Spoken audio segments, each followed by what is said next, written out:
Generations of explorers have met at a far-flung crossroads situated where the world of green ends and the world of white begins. Punta Arenas, Chile.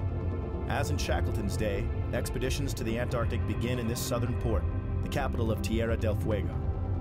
Here on the Straits of Magellan, a superstition persists that sailors who kiss the toe of Magellan's statue will safely return from the sea. Hoping to be protected by the spirit of the hero for whom these waters are named, we comply with tradition and hope that the great explorer will watch over us.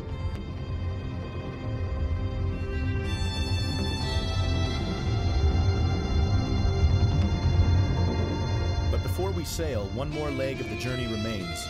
A truckload of gear must be wedged into the hold of a Chilean airliner before the fierce winds of Tierra del Fuego will lift us into the sky. Thereafter, our flight path is due east, across the tip of South America bound for the Falklands, a rocky chain of islands that offer a jumping-off point for our voyage to the Isle of South Georgia. When we left home, it was nearly winter.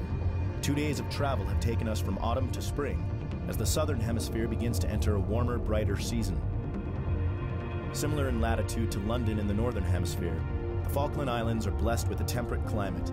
Though the wind can howl and the sun hide for days behind a mantle of cloud, it is nothing like the Antarctic conditions the North Face team is likely to experience on South Georgia. Ski mountaineer Rick Armstrong has climbed in the Antarctic before, though he would admit to being more comfortable in the mountains than on the sea. Hailing from the ski mecca of Jackson Hole, Wyoming, he lives for the extreme, spending his off-season competing as one of the world's most accomplished paraglider pilots. John Greiber is one of the few snowboarders to take his skills successfully into the high mountains. Though many riders would be limited by the ascending capabilities of snowboard gear, John is renowned for his speed in the mountains, his good humor in base camp, and his level head in emergencies. Hillary Nelson is widely regarded as one of the most skilled and reliable ski mountaineers in the world, man or woman.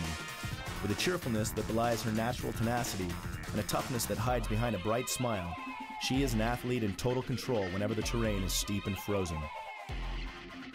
Doug Staup has climbed with Rick and John on the Antarctic Peninsula before. He is an explorer of international reputation, being one of the few to accomplish the journey to the South Pole. It's out of his eagerness to ride the mountains of South Georgia that the notion of this expedition was born. This is the North Face team that's gathered in Port Stanley, the capital city of the Falklands.